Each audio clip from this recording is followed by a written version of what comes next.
ಮಳೆಯಲ್ಲಿ ನೆನೆಯುತ್ತಲೇ ಚರಂಡಿ ಕ್ಲೀನ್ ಮಾಡಿದ ಬೆಂಗಳೂರು ಟ್ರಾಫಿಕ್ ಪೊಲೀಸರು, ವಿಡಿಯೋ ವೈರಲ್.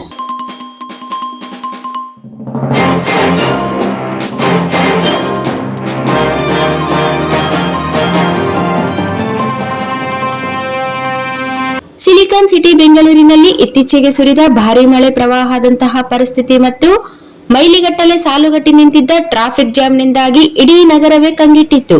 ಇಂತಹ ಕಠಿಣ ಪರಿಸ್ಥಿತಿಯಲ್ಲಿ ಸಾರ್ವಜನಿಕರ ರಕ್ಷಣೆಗೆ ಧಾವಿಸಿದ ಬೆಂಗಳೂರು ಸಂಚಾರಿ ಪೊಲೀಸರು ಕೇವಲ ರಸ್ತೆಗಳಲ್ಲಿ ವಾಹನ ಸಂಚಾರವನ್ನು ನಿಯಂತ್ರಿಸುವುದಷ್ಟೇ ಅಲ್ಲದೆ ತಮ್ಮ ಕರ್ತವ್ಯದ ವ್ಯಾಪ್ತಿಯನ್ನು ಮೀರಿ ನಗರವನ್ನು ಯಥಾಸ್ಥಿತಿಗೆ ತರಲು ಶ್ರಮಿಸುತ್ತಿರುವ ದೃಶ್ಯಗಳು ಈಗ ಸಾಮಾಜಿಕ ಜಾಲತಾಣಗಳಲ್ಲಿ ಸಾರ್ವಜನಿಕ ಅಪಾರ ಪ್ರಶಂಸೆಗೆ ಪಾತ್ರವಾಗಿದೆ.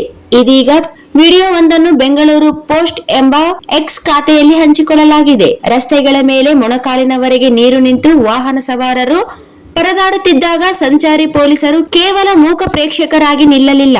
ಮಳೆ ನೀರು ಸರಾಗವಾಗಿ ಹರಿದು ಹೋಗಲು ರಸ್ತೆ ಬದಿಯ ಚರಂಡಿಗಳಲ್ಲಿ ಸಿಲುಕಿಕೊಂಡಿದ್ದ ಪ್ಲಾಸ್ಟಿಕ್, ಕಸ ಹಾಗೂ ತ್ಯಾಜ್ಯಗಳನ್ನು ಪೊಲೀಸರು ತಮ್ಮ ಕೈಗಳಿಂದಲೇ ಸ್ವಚ್ಛಗೊಳಿಸಿದರು. ತಾವೇ ಖುದ್ದಾಗಿ ನಿಂತು ನೀರು ಬರಿದಾಗುವಂತೆ ಮಾಡುವ ಮೂಲಕ ರಸ್ತೆಗಳ ಮೇಲಿನ ಪ್ರವಾಹದ ತೀವ್ರತೆಯನ್ನು ಕಡಿಮೆ ಮಾಡಲು ಶ್ರಮಿಸಿದರು.